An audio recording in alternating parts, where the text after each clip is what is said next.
அனைவருக்கும் வணக்கம். Jayapala YouTube channel சார்பாக உங்களை அன்புடன் வரவேற்கிறேன். ஜெயபாலா ஜெயபாலா ஜெயபாலா. ஏகதந்தாயுதிக்னே வக்ரதண்டாயுதி தன்னோதி பிரதியாதி மகாகணபதி அனுக்கிரகத்தாலும் பாடத்தினுடைய திருவருளாலும் முருகப்பெருமானுடைய ஆசிரியர் கொண்டு இந்த வாரம் கன்னியா ராசிக்கு எப்படி பலம் கொடுக்குது, எட்டுக்கை பலம் கொடுக்குது, என்னென்ன பரிகாரம் செய்யலாம், என்னென்ன வழிபாடு செய்யலாம்ன்றதை பார்ப்போம். 28/12/2025 முதல் 3/1/2026 வரை இந்த வார ராசி பலன். அது முன்னாடி இந்த வாரம் சிறப்பு விசேஷங்கள் வந்து பார்ப்போம். 30ஆம் தேதி வைகுண்ட ஏகாதசி, முக்கொடி ஏகாதசி. அந்த முக்கொடி ஏகாதசி பெருமாளை போய் சேவிக்கும் போது, அதுவும் இந்த ராசிநாதன் புத பகவான். ஆகவே பெருமாளை போய் தவறாம வழிபாடு செய்து வரக்கூடிய அன்பர்களுக்கு தெய்வ தரிசனம் கிடைக்கும் சொல்லுவாங்க. அந்த வைகுண்ட ஏகாதசியில சிறப்பு என்னன்னா, பாவ விமோசனம். பொதுவாகவே நம்ம செய்த பாவத்தை நிவர்த்திக்கு மார்க்கம் கிடைக்குது.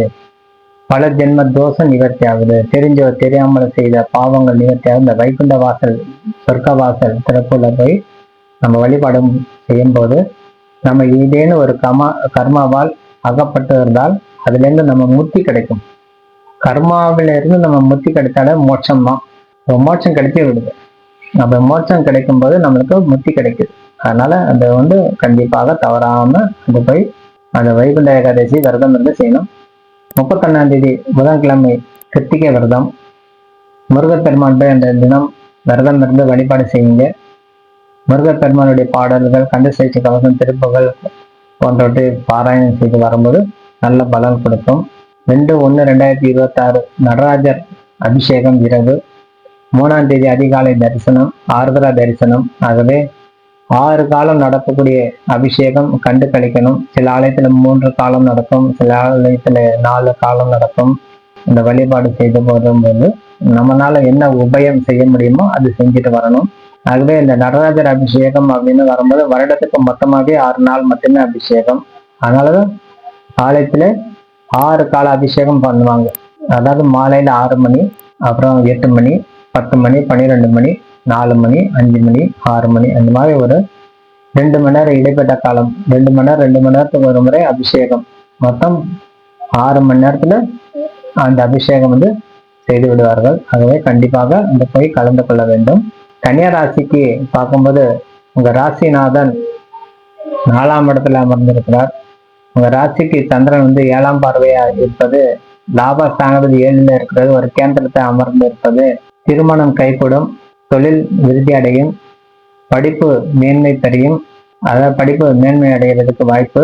மேல் படிப்பு செல்லக்கூடிய அன்பர்கள் கண்டிப்பாக அது முயற்சி செய்யும் போது மேல் படிப்புக்கு செல்லக்கூடிய தன்மை கொடுக்கும். அந்த கன்னியா ராசிக்காரர்களுக்கு 12ஆம் இடத்துல கேது இருப்பது சற்று மனசோர்வு உண்டாக்கிட்டே இருக்கும்.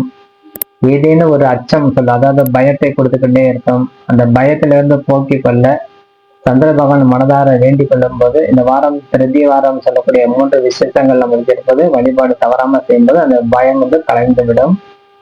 குரு பகவான் 10ஆம் இடத்துல இருப்பதால் உங்க ராசிக்கு 4க்கும் 7ஆம் அதிபதி 10ல் அமர்ந்திருப்பது கேந்திரத்தில் அமர்ந்திருக்கிறார்.